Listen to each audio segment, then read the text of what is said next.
All right, very good. So our speaker today, among others, is Andy, W2ZXN. Andy has a lot of titles, none of which I've memorized, so I'll let him introduce himself, but let's hand it over to him to talk through our traffic handling today. All right, thanks, Sean. Appreciate it. All right, my name is Andy. I'm W2ZXM for those who don't know me. I am the Western New York Assistant Section Traffic Manager, as well as the EC for Madison-Oneida Aries and the radio officer for Madison County Races. And I thought that this is a perfect opportunity to kind of combine everything into one training, since traffic handling encompasses all of it. So I thank you all for being here today, and I would ask that if you have any questions, write them down if you would throughout, and we'll hit them during the Q&A section. I'm going to try to keep going as quickly as possible, just to make sure that we get through everything and not take up too much of your time. So with that, can everybody see my screen okay? Yes. Okay, Yes. very good. I can see it okay.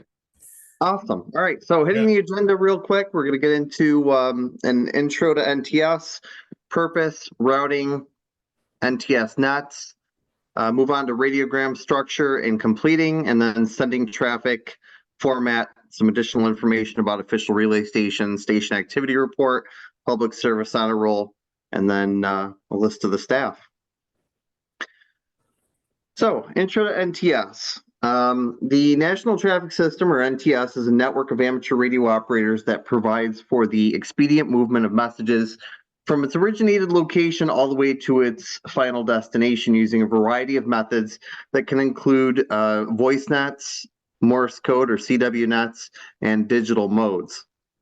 Dedicated amateur radio operators around the country and beyond move this traffic through the system quickly and efficiently based on the assigned priorities.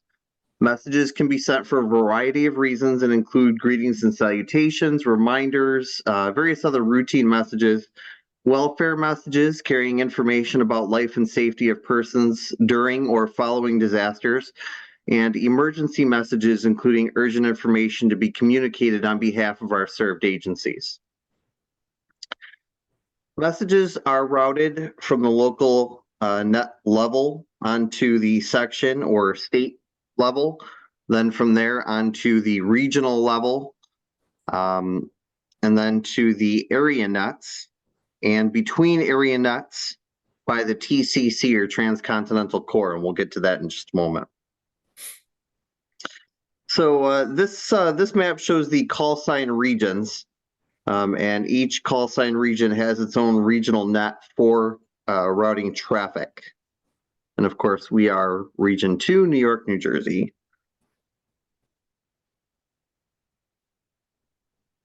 And this map shows the area net coverage. There are 3 area nets at the top level. Eastern area net, which encompasses regions within the Eastern time zone. Central area net, which encompasses areas within the Central time zone. And Pacific area net, which encompasses regions within both Mountain and Pacific time zones.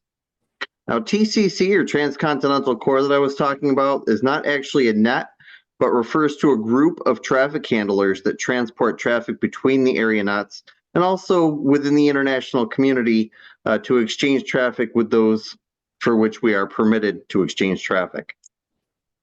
Most training occurs at the local net level, and the further up the traffic travels, the more robotic it seems to get. Those handling traffic at regional area and even at the TCC level keep very on task and meet for the express purpose of passing the traffic quickly and efficiently.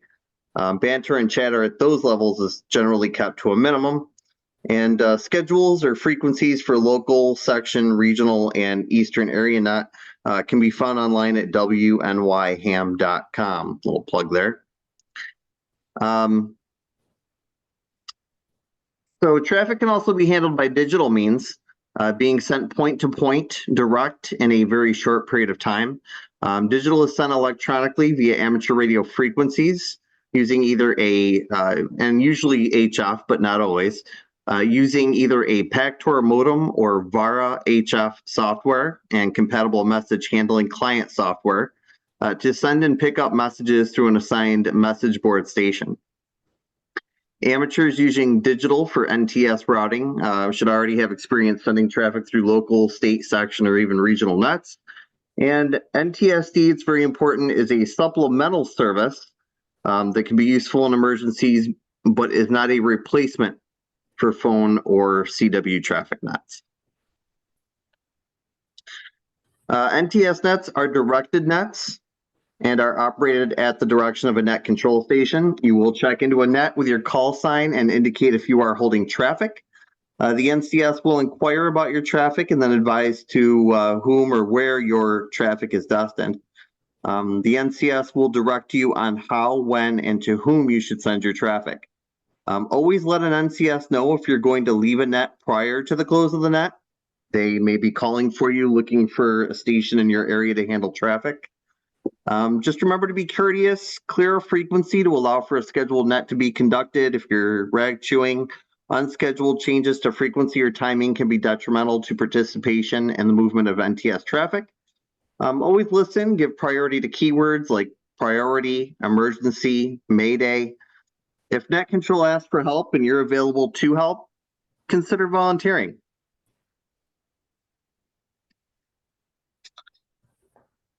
Moving on to the radiogram. The radiogram formatted traffic messages can be broken up basically into 4 parts: the header, the addressee, the body, the text, and the signature.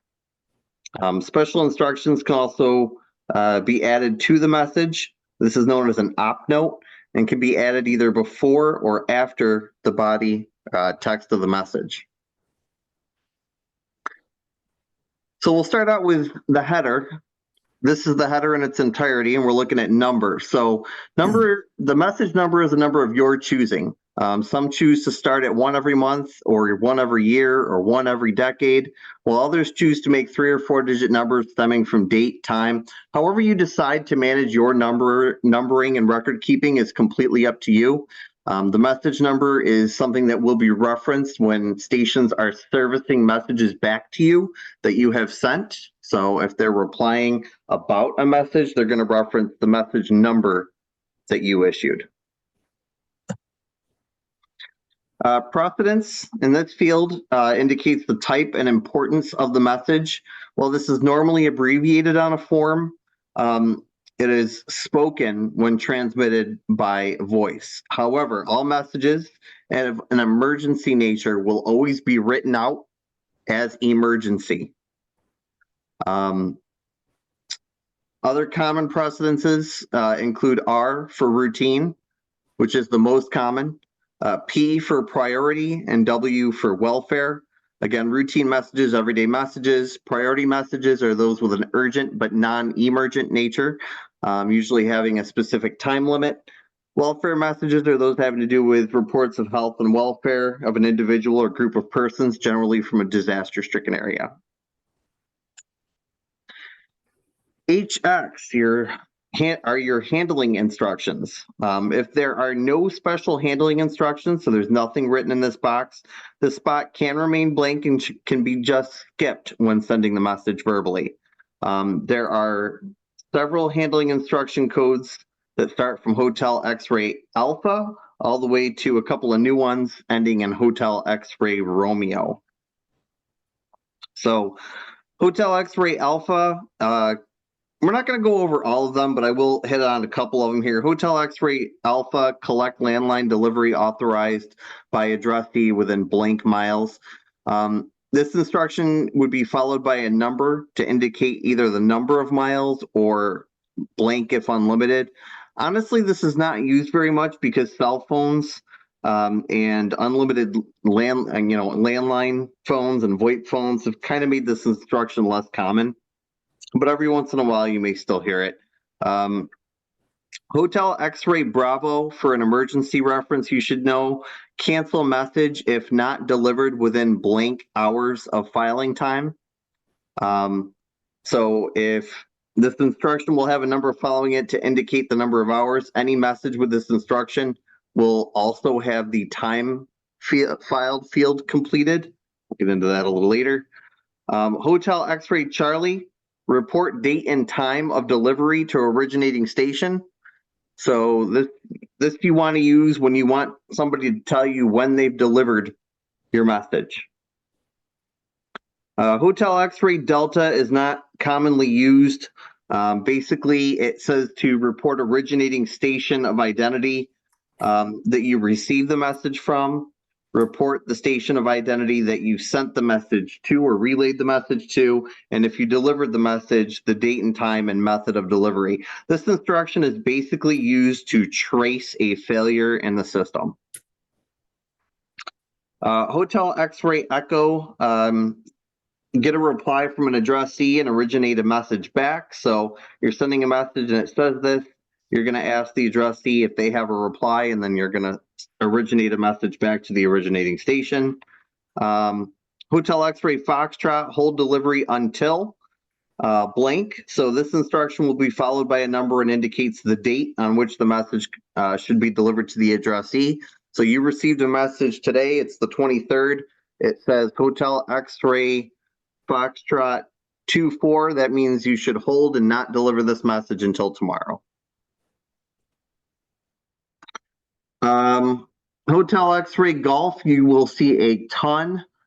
Delivery by mail or landline toll call not required. In other words, if there's an expense involved in delivering this message, cancel it and originate a message back to the originator and letting them know that you canceled the message.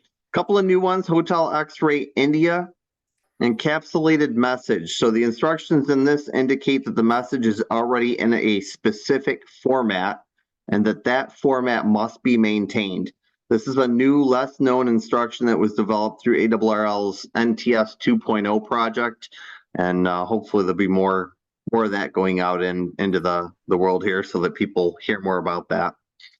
And then Hotel X-ray Romeo, another NTS 2.0 project from the ARRL. Personal receipt confirmed, originate message back. So basically this means that you have confirmed that you have personally provided this to the addressee. It wasn't left on a voicemail. It wasn't sent by email or some other method for later retrieval. It was given directly to the person, and then you must send a message back stating the same. Station of origin. This is the call sign of the originating station. If you are sending a radiogram, your call sign will go here. It is important to note that even if you're sending a message on behalf of someone else, you are the one sending the message, so you are the station of origin. Even if you are sending for another amateur radio operator, you are still the station of origin. Next one is check. Check is the word count within the body or text of your radiogram. This is how one confirms that they have the message in its entirety. In rare cases, if a message is received from someone and you and the person from whom you're accepting the message have confirmed that the message and get a different agreed upon count, you may wish to correct that count. So they received the message, they sent it, they said, oh, that's 15 words, and it says here 16 in the check. Then what you'll do is you'll take the check and you'll put a slant mark and then the corrected check. So a check of 12/13 is verbalized as 12 corrected to 13 when read. Place of origin. This is the location of composition of the message. So this is generally going to be your location if you're sending a message for you. However, if you're originating a message for someone else, then this will be their location. For example, if you're on the phone and you're taking a message for someone in Syracuse, and even though you may be located in Utica and you are the station of origin, the place of origin would be Syracuse, New York, because that's where the message was coming from technically, and that is where that person will send a message back to if they want to reply to that message. Time filed. So this section is not required, and again is one of those ones just like the handling instructions that is often blank. Often messages use this, the Hotel X-Ray Bravo cancel message if not delivered within blank hours. You'll generally see those with time filed. Emergency, priority, welfare messages will often have time filed. And routine messages may use the field, but it's not expected. So all times are assumed to be in UTC unless noted otherwise, for example, using ET for Eastern or something like that. But generally, you're just going to note the UTC or Zulu time. Date, of course, is the date that the message was originated. The expectation here is a 3-letter month and the figures for the date. So example, August 26th would be written out as AUG for August and then 26. So here we're talking just about the addressee's name, call sign, anything that goes along for pertinent contact information. Contact information may include a phone number or an email address, or if local or if expected to be known otherwise, it may happen neither. The body or text of the message goes here. There's 25 words. Each space is meant for 1 word. The standard radiogram allows for 5 sets of 5 words for a total of 25 words. It's important to note that messages are not limited to 25 words, though a lot of your messages will fit within the confines of a radiogram.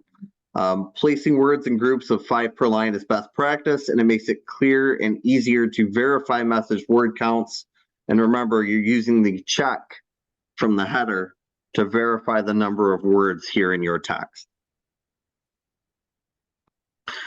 So the signature line here, the signature can be anything. Generally, signatures include a name or a name and a call sign if they're an amateur.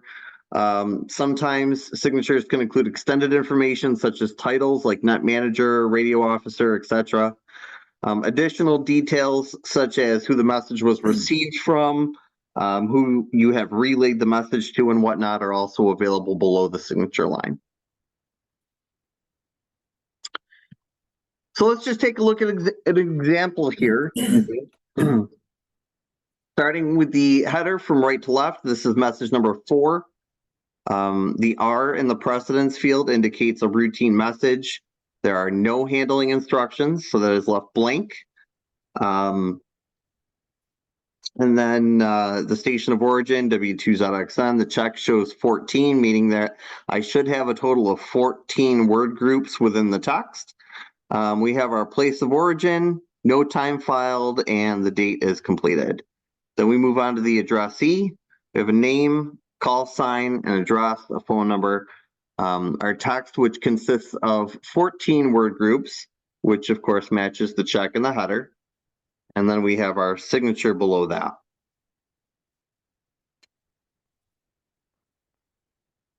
Give you all a moment to take a look.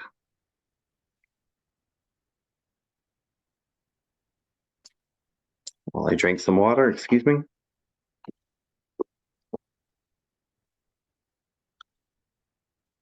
All right, so when sending traffic, typically the station picking up the traffic would call the station holding the traffic, following the instruction of the net control station. When sending a radiogram, you're going to start with the header and move from left to right, skipping any empty fields such as the handling instructions and time filed if those are blank. After the header, you move on to the addressee information, include name, call sign, address, phone number, and or email, depending on what's available. After the addressee information, you'll use the word break or break for text to signify the beginning of the message text. So let's just go through how I would send this. I would send this as number 4 routine, W2ZXN 14, Peterborough, initials November Yankee.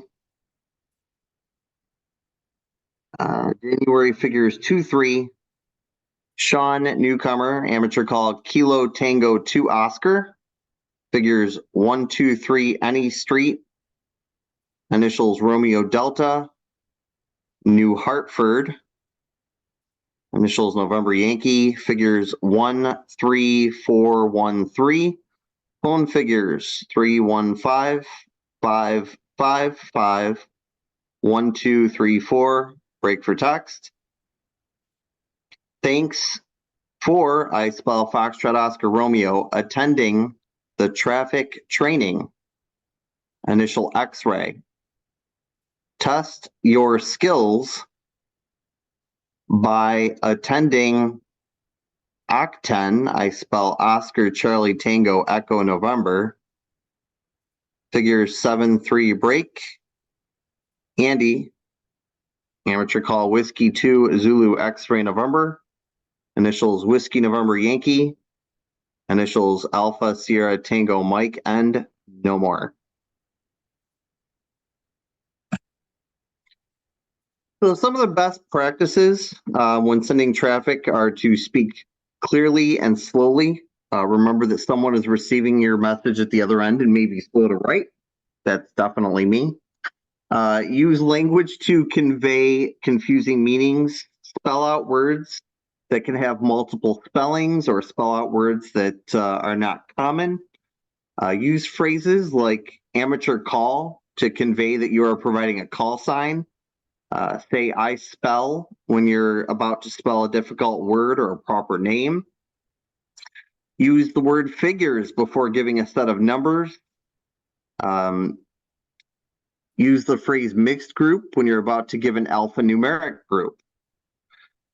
Send phone numbers as 3 digits, and 4 digits. And just remember that brevity is a traffic handler's friend. Be as brief as possible without changing the meaning of your message. If you can send a message that's 25 words long, but you could end up saying the same thing in 9 words, just send the 9 words.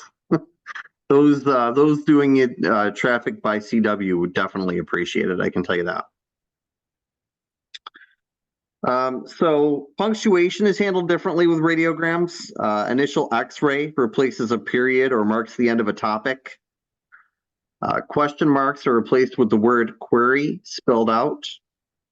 The letter R, or the initial Romeo, replaces a decimal point when referring to numbers. For example, the frequency 14517, instead of saying 145.17, you would say mixed group 145 Romeo 17. Same thing with percents. 14.2% becomes mixed group 14 Romeo 2, and then percent. Let's see here. Where was I? Oh, and then the words @ and dot should be used and spelled out when sending messages, including email addresses. Hyphen, dash, comma, exclamation, backslash, all these things would need to be spelled out and basically take up a word group when sending them in a message. ARRL numbered messages. Now they consist of pre-formatted messages that are basically like shorthand for radiograms. It allows you to send a message by sending a shortened message with a longer meaning. The messages run from 1 to 99 with some reserved for future use.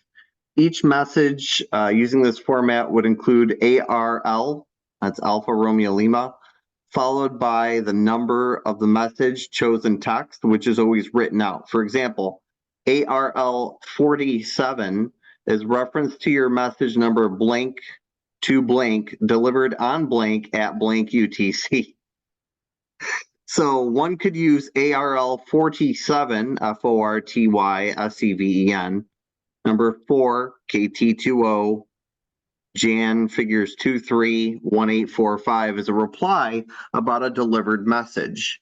And it tells that person, by seeing what's in yellow here at the bottom, it says that your message number 4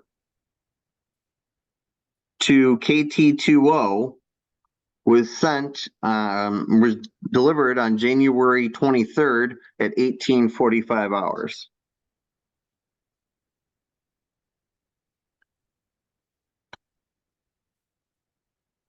So an official appointment can be made for traffic handlers called the ORS, or Official Relay Station.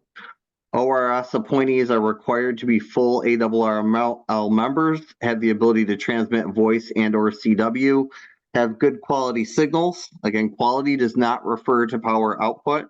We're talking about audio quality. Demonstrates the ability to speak clearly and concisely on air, follow standard operating practices in relation to traffic handling, must be willing to share information to further traffic handling, and they are required to submit a monthly station activity report. Appointments can be requested online or through your STM or ASTM. Station activity report includes the month, your call sign, the number of traffic messages that were originated, sent, received, and delivered. It provides an overview of your traffic handling stats for the month, and SARs go to your section traffic manager or their designee. Originated refers to the number of messages that you have prepared for a third party. So you're on the phone taking a message, you're going to originate a message for this person, that's originated. Sent refers to the messages that you passed on air to somebody else. Received refers to messages that you received, again, on air from someone else.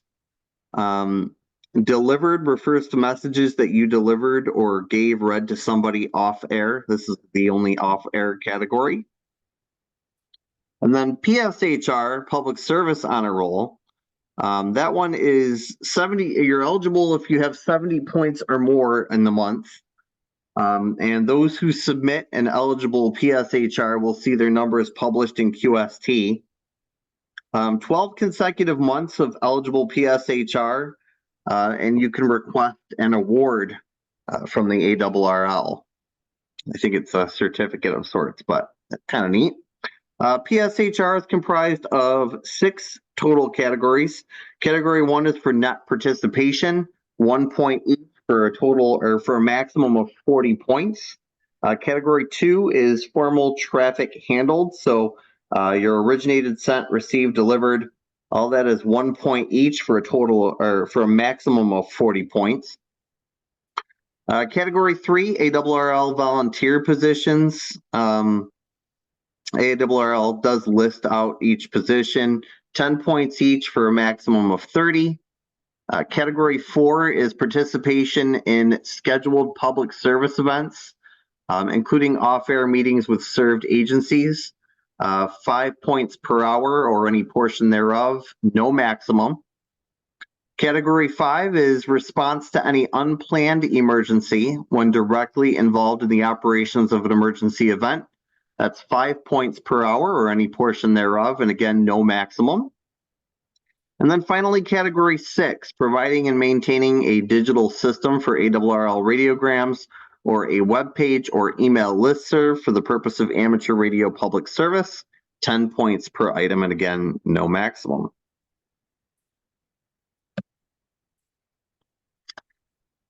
So here you have a list of your locals here. Matt, K2EAG, is your section traffic manager for Western New York and an official relay station. He is located in Amherst near Buffalo. You've got myself. You have Doug, AK2Z, the Octen net manager and official relay station. You have John, K2VTT, who is the assistant net manager for Octen, as well as the Onondaga County Races RO and also an official relay station. Mark, W2HWK, who's the Madison-Oneida Aries AEC and official relay station. Mike, KB2CCD, who's the assistant section emergency coordinator and also an AEC for Madison-Oneida. And Sean, KT20, our host this evening, official relay station and public information officer. So thank you for attending our training this evening. I'm going to open up the floor to any questions. I'm also going to throw out there that the resources.wnyham.com that you see in yellow, there's a list of resources, including a fillable radiogram and some additional information. All the hotel all your handling instructions, all your ARRL numbers, all of that can be found right there. So by all means, take a look at that if you get an opportunity. So before I open it up, or before I close it, I guess, anybody have any questions, comments, concerns? I had a question, Andy. Go ahead, Doug. On the Hotel X-Ray Charlie report date and time of delivery, does that include relays between nets until it gets to the delivered station, or is it just for final destination? Nope, just for your final delivery to the recipient. Okay. Hotel X-Ray Delta would be the one that includes everybody in between. And again, we kind of reserve that. We try to ask people not to do that because that just bogs down the system an awful lot, having to take the time to remember, write all that down and send a message to each person, especially if you of all people, Doug, because you do Eastern and Second Region, know that by the time a message gets from start to finish, it can go through 20 people anyway. So that's an awful lot of messages and time. So, but yes, good question. Anybody else? Yeah, is there, Andy, is there some place we can get where I could get a printout off the internet or something, a complete listing of the handling instructions, and also any of those abbreviations like the X for the period and those types of things? Yep. So actually, if you go to this web page here, resources.wnyham.com, Yeah. in there is not only the list of, matter of fact, give me a second. Let me see if I can bring that up. I've been there before, so I have that. I think I have that in my bookmarks anyway. So Well, so this particular page I actually just created for special for this training, but I'm going to leave it up. And it's got the link to the handling instructions. It has the link to the ARRL numbers or the ARL numbers.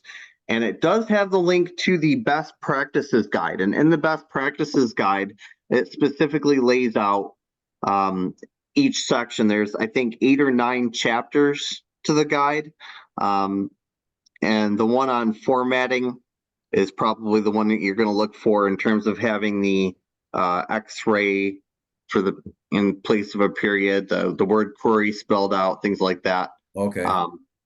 But that whole one is there, and it's laid out by section. So each chapter is a separate link in there. Okay. And Sean put that link, the full link, in the chat. Awesome. Thank you, Sean. Yeah, it's the same link there. And Jeff, to your question, so I actually have my own sort of personal cheat sheet. It has not been officially vetted by Andy and folks, because I found that like it was useful to have something that's just, these are the things, like when you're actually doing it, you don't really want to go through like a 10-page like manual or whatever. I'll be happy to share that after the fact and with folks if there's interested. Okay. Excellent. Appreciate that, Sean. Looks like Any other questions? Anne had a couple questions as well in chat. You want to go ahead of there, Anne? Yep. So if a message starts out in sideband or CW or digital, does it stay that way from the beginning to the end? It doesn't have to, no.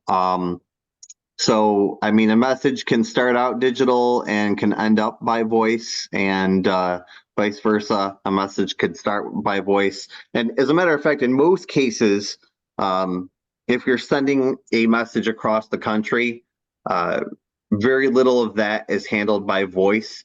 It's going to get up to, it could go all the way up to Eastern Area Net by voice.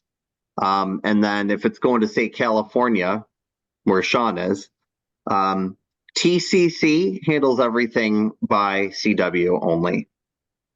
So there are no voice nets between them. Sometimes they go between the area nets like that, but a lot of their information gets transmitted by Morse code. Do they always end up with voice? No, they could end up as CW. They could be delivered to the recipient via CW. They could be sent digital. So no, they don't always end up one form or the other. They could mishmash or crisscross several times.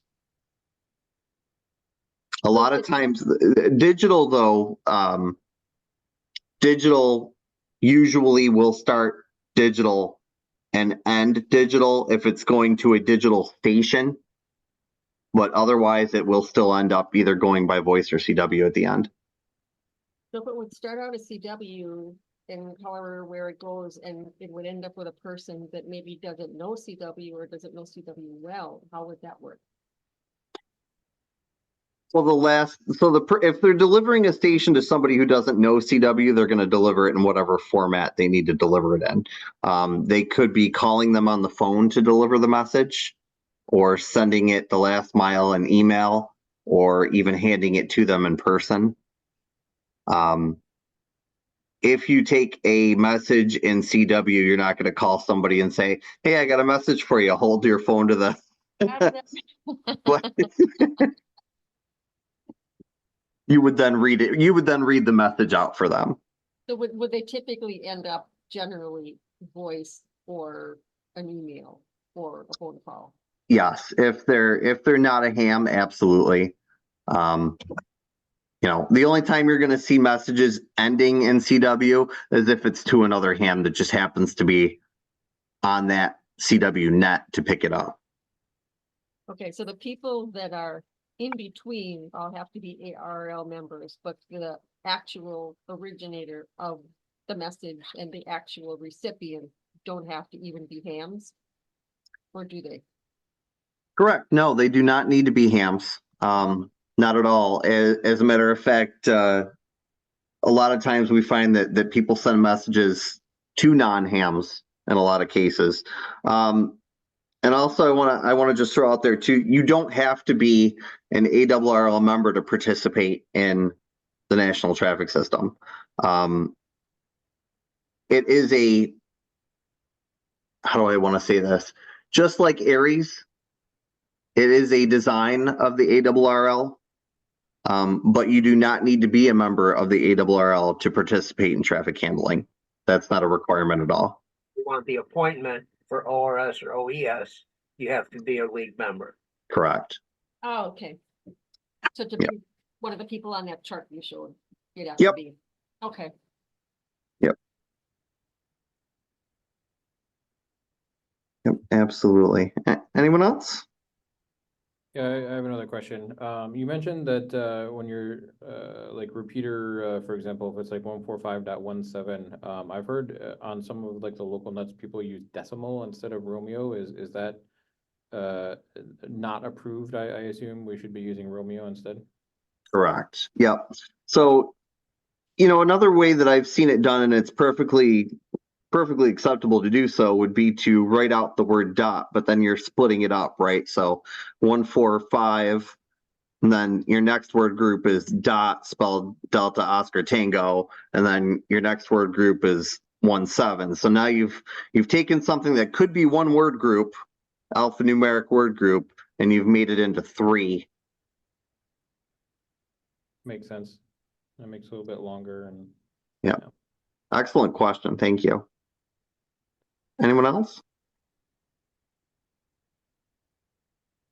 What are some of the, for those on the call that sort of frequently send traffic, what are some of why would I send a traffic, or what's a reason or an occasion that you personally or that you could recommend folks on the call send a message to somebody? Well, I personally have family that lives on the other side of the country. And so I find around holidays, it's a neat little thing to do. I don't have a lot of time during the holidays anyway, but I think it's a nice little thing to do to send a message and say, Merry Christmas or thinking of you and, that kind of thing. And a lot of people, they know your family may know you're a ham radio operator, but they may not know anything about it. And you may not see them very often. So it's a nice little kitschy thing to do. In terms of some other things that I've seen, emergencies, things like that, the served agencies, your local government, your Aries Races group, your 911 centers, your emergency operations centers, your police departments, your fire departments. In times of disaster, the emergency traffic getting passed is detrimental in most cases to the operations that they're trying to perform. We've had some scenarios here locally where we have used traffic to pass information in situations where Madison County, I don't know if anybody's familiar, in 2013, we had a terrible flood, and that flood took out a very large portion of the city of Oneida. Oneida Creek overrose. There were people stuck on the second floors of their homes. There were people literally on their roofs. Obviously it wasn't a Hurricane Katrina situation, but for Central New York, it was a big deal. And we were able to pass traffic, amateur radio traffic, between our different command posts or between our different posts that we were assigned to the command post to let people know how many cots we needed, where people were going to be staged, where we needed more officers to close off roadways. And so that was very helpful. And, we would have helped and utilized the public safety system with those folks, but we didn't have anything together at that point. And honestly, their system was in such disarray that they were having a hard time on their own. So. Makes sense. I have another question. For when you're the message originator, okay? Yep. And of course you're keeping track 1 through whatever. For keeping track of that, you guys do hard copy logs or use computer logs or what to keep track of the numbering? So everybody does their own little thing differently. I keep both hard copy and I use a program to keep a copy on the computer. Program called Ready to Copy.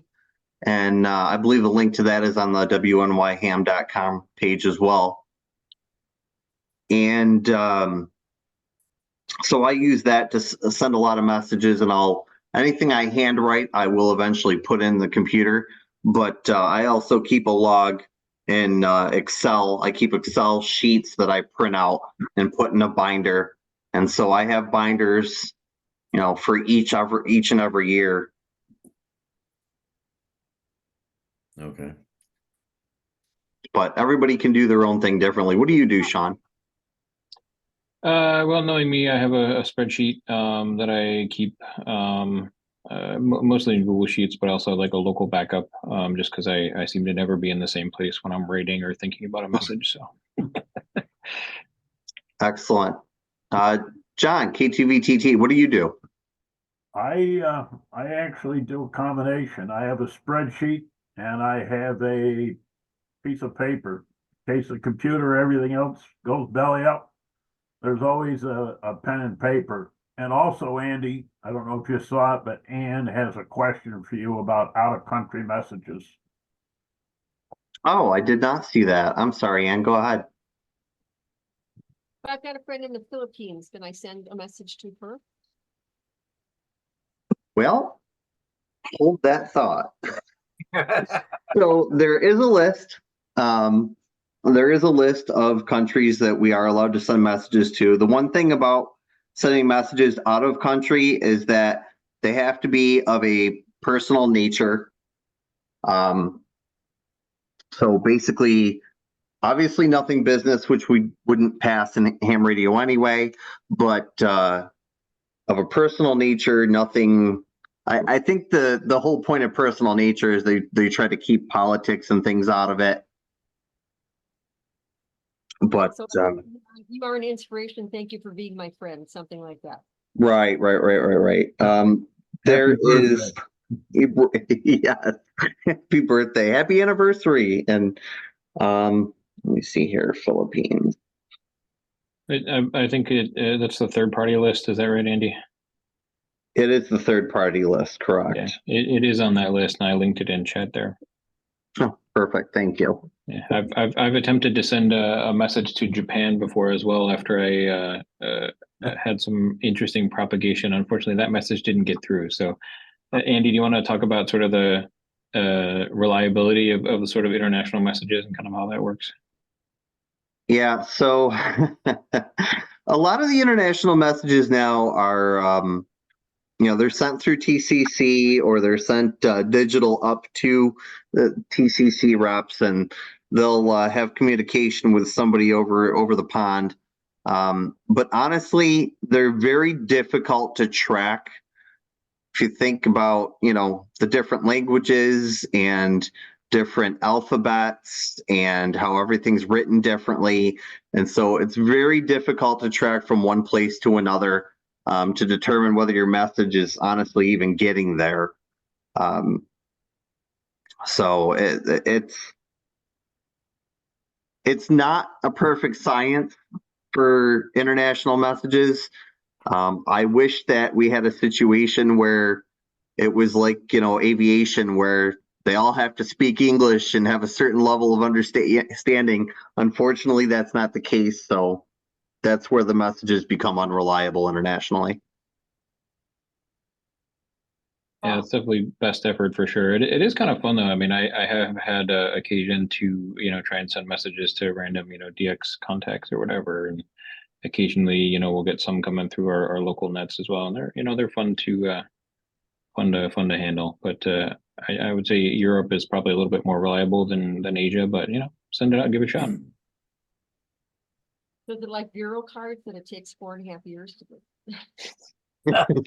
It very well could. There's no guaranteed delivery, but yeah, or timeline. So.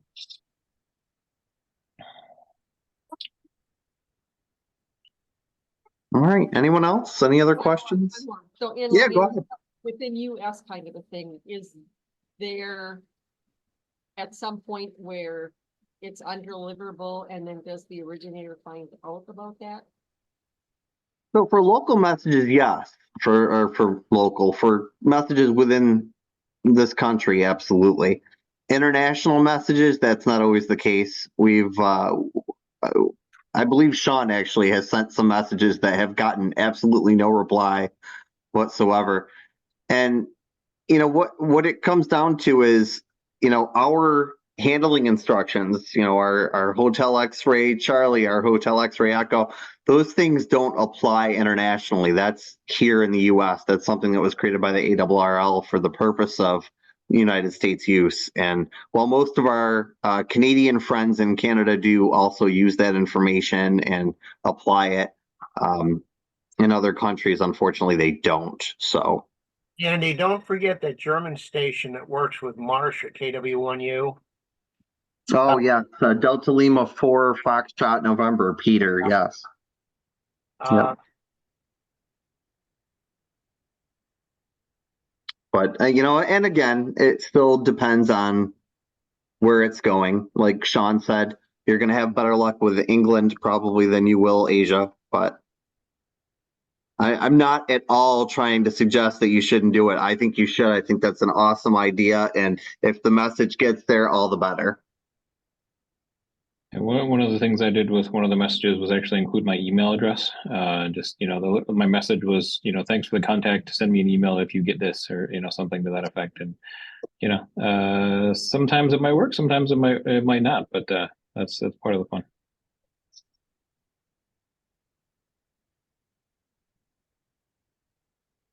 Any other questions? All right. Well, I think I have taken up more than enough of your time. I do want to point out to those local to us here that OCT10 will be starting very shortly at 8 o'clock. And, perfect opportunity to maybe go over to that website here, the wnyham.com, grab a fillable radiogram form, and maybe see if you can copy along with a message or two. One other thing I'll note as well for folks that aren't local to us in Central New York, the ARRL does have a net directory where you can search for your local nets, including like NTS affiliated nets. Your mileage may vary there as well, depending on how well they keep things up to date. But if you don't know where your local traffic net is, that would be one resource aside from just Googling to potentially find it. So. And just to add to that, the ARRL is working on updating the local net lists and keeping that more up to date. They're actually in the process of rewriting that whole section right now. So hopefully sometime later this year, they'll actually have come up with the finished product, and we can use that as well as other resources that they are currently in the process of working on. And while we're talking about that, I'm going to throw this out there too. This has been a bone of contention, I know, for some people. So if it is for you, I apologize. But I want to mention that Radio Relay International, radiorelay.org, it's radiorelay.org, does do a very good job of keeping up to date their net schedules as well.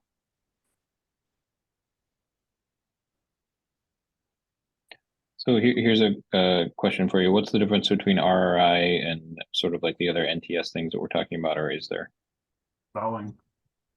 Well, yeah. Abbreviations or what? So RRI was formed basically because they felt those parties that formed RRI felt like the ARRL wasn't doing their all. And you know, ARRL is refocusing on some of the national traffic system stuff with the NTS 2.0 being recently released. Their implementation so far is questionable, and I say that only because it seems like it's at your leisure, roll this out, and I question how well that's going to work. But RRI actually handles most of the digital stuff. NTS Digital was pretty much given up to RRI years ago, and so you know, they're still very much a part of it. But there's a lot of people that are, you know, diehard one way or the other, RRI, ARRL. I personally am not diehard one way or another. I am a member of both and participate in both. And I think both have a very good purpose. I don't think anybody's out to get anybody, that's all. No, and they typically on the next level up, the NIPON net, they cooperate. There's times when there's routing difficulties with a voice message coming in on NIPON, and we're able to transfer it over to a digital RRI to get it to its destination elsewhere in the state. So they do play well together. Agreed. At least around here. Well said, John. Awesome. Well, if there's nothing else, we can kind of wrap things up here. I would definitely encourage everybody to go check out the resources that Andy was talking about. Resources.wnyham.com. Go download the fillable radiogram and draft a message and send it. So with that, I guess we'll close things out here. Thanks everybody for joining today. Thanks, Sean, for putting this together. I appreciate it. Thanks, guys. Take care, y'all. Yeah, thanks, Andy. Thanks, Sean.